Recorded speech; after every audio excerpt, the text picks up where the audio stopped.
자, 반갑습니다. 한국 영화를 사랑하시는 대한민국 팬 여러분. 저는 대한민국의 한국사 대표 강사 나양원 선생입니다.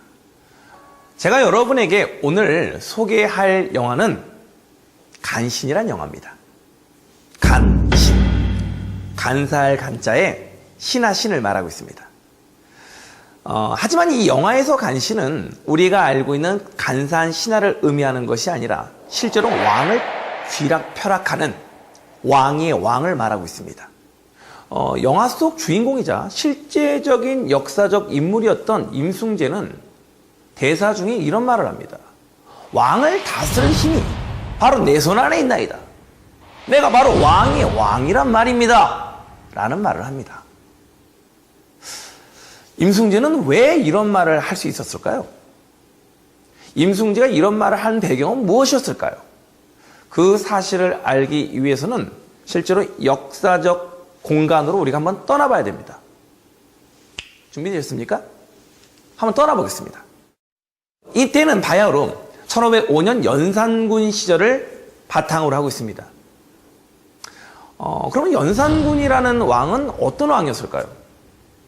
우리가 알고 있는 연산군은 굉장히 폭군이고 실질적으로 굉장히 극악무도한 왕으로 그려져 있지만 사실은 연산군은 어머니를 상당히 그리워하고 모종에 굶주렸던 왕이었습니다. 그럼 왜 연산군은 모종에 그리웠을까요? 그렇죠. 어머니가 어린 시절에 돌아가셨다는 겁니다. 우리 연산군 시절에 우리 역사적 한번 계보들 한번 보고 갈까요? 연산군의 아버지가 누굽니까? 우리가 알고 있는 9번째 임금이었던 성종이에요. 어머니는 사약을 먹고 돌아가신 패비윤 씨고요. 그렇게 어머니가 일찍 돌아가셨기 때문에 어머니를 모르고 살아왔던 연산이었습니다. 그런데 이 연산은 어머니가 그렇게 돌아가신 걸 모르고 살아왔는데 어머니가 그렇게 사약을 먹고 돌아가셨던 걸 알려주는 사나이가 있었어요. 그게 여러분이 알고 있는 소인의 대명사라 불렸던 임사홍이라는 간신이었습니다. 그 사실을 접했던 연산의 마음이 어땠을까요?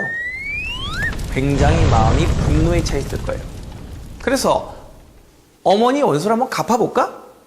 어머니의 죽음에 관련된 자, 어머니의 죽음에 부추긴 자, 어머니의 죽음에 대해서 아무런 말을 하지 않고 방조한 자, 그들을 다 잡아들여라.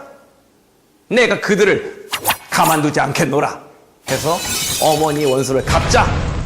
그래서 갑자사화라 불리는 겁니다.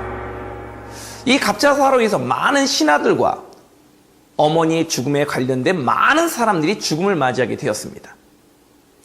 하지만 그 이후에 연산군이 더욱더 포악하고 더욱더 우리가 상상을 못하는 그런 왕으로 변신하게 된 것은 바로 임사홍의 둘째 아들이었던 바로 임승재의 역할이 컸던 것입니다.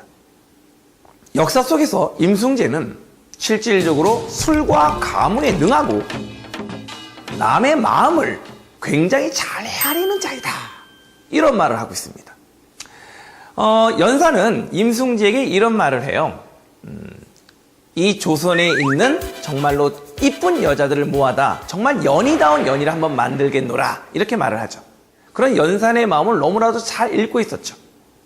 최대의 권력을 가진 이 연산 밑에서 연산의 마음만 잘 움직인다면 내가 바로 왕이 될 수 있다는 확신을 가지고 있었습니다. 단 하루에 1000년의 쾌락을 누리실 수 있도록 준비하겠나이다. 과연 나의 제조다. 솜씨는 여전하구나. 이제 임승재는 연산의 마음을 얻기 시작을 합니다.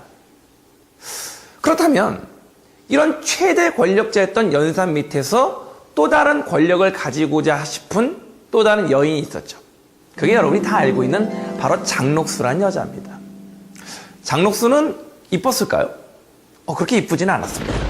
나이도 30대 중반 정도의 나이가 된 여자였지만 이 장록수는 연산군의 약점을 알고 있었어요. 어머니를 그리워한다는 거. 그래서 이 장록수는 연산군을 거의 애를 다루듯이 하면서 결국 연산을 아들처럼 그런 식으로 다루면서 연산의 마음을 얻어냅니다. 그럼 최대 권력자였던 연산 밑에 권력을 쥐려는 양대 세력이 보이나요? 한쪽에서는 임사홍과 임승재 부자, 한쪽에서는 바로 장록수라는 하나의 여인. 근데 연산은 뭘 좋아한다고 했습니까? 술과 여자. 그래서 이 여자를 더 이쁘고 더 연산의 마음을 사로잡을 수 있는 여자를 영화 속에서는 연산에게 바침으로써 연산의 마음을 얻으려는 두 세력으로 묘사가 되고 있습니다. 영화 속에는 단일한 여자가 나오죠. 임승재 쪽에서는 단일한 여자를. 무슨 배틀 싸움도 아니고요.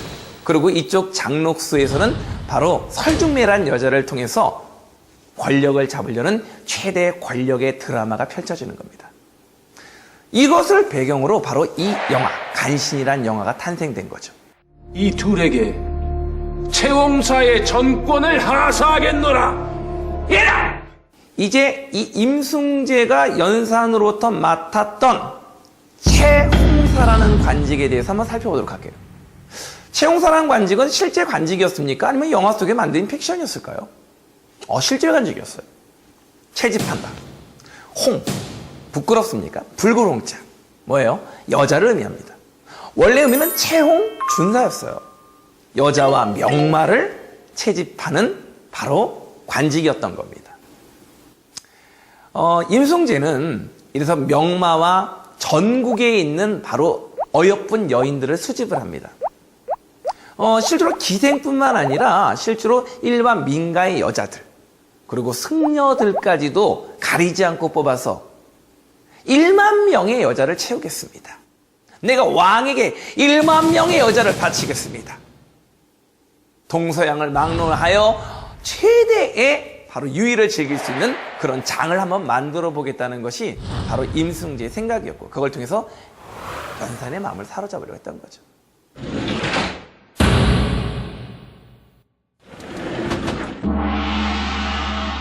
자, 흥청망청이라는 사전적 의미는 뭡니까? 흥에 겨워서 정말 흥겹게 노는 모습을 흥청망청이라고 합니다.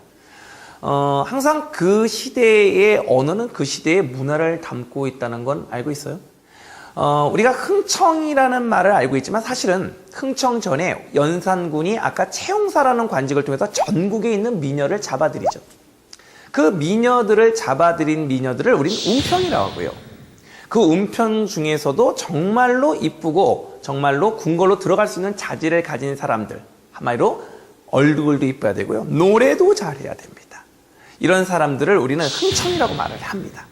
또 흥청 중에서도 바로 임금과 결국 하룻밤을 보내서 성혼을 입은 사람들을 천과흥청이라 말하고, 이쁘신데 성혼을 입지 못했던 사람을 직과흥청, 천지 차이다란 말이 뭐 여기서 나온 게 아니겠는가라고 또 조심스럽게 유추해 볼 수 있는 것 같아요. 그래서 연산이 행차를 할 때면 많은 흥청들이 연산의 뒤를 따랐다고 합니다. 그리고 흥청들은 또한 엄청나게 많은 부와 권력을 지니면서 또 다른 많은 부조리를 탄생을 시킵니다. 그래서 흥청망청은 그 시대를 망쳤다. 바로 흥청이 그 시대를 망쳤다는 그런 언어적 유의에서 흥청망청이란 말이 탄생된 겁니다.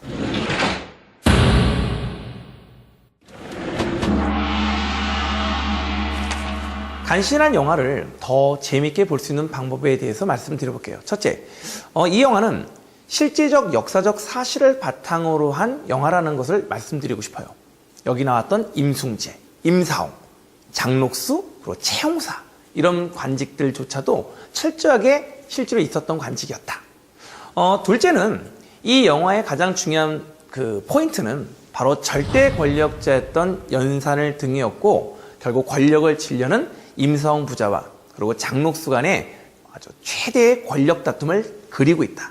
이런 부분들을 정확히 파악하면서 영화를 본다면 더 흥미진진하게 영화가 다가올 것이다. 셋째, 그 당시의 시세를 반영하는 바로 신조가 탄생되고 있었다. 바로 흥청이라는 말에서 바로 그 시대를 망하게 한다는 흥청망청이라는 말이 지금 현 시대까지도 바로 지금도 조명되고 있다는 것은 얼마나 역사적 사실이 얼마나 후대까지 깊은 영향력을 가지고 있다는 것을 우리가 볼 수 있는 대목이다. 그래서 누군가는 이런 얘기를 했습니다. 신채호 선생님이죠. 역사를 잊은 민족에겐 미래가 없다. 그래서 역사적 사실을 우리가 더욱더 한 번 더 재조명할 수 있는 그런 최고의 영화다라는 것을 말씀드리고 싶습니다. 소인 전하를 위해 신명을 다했사옵니다.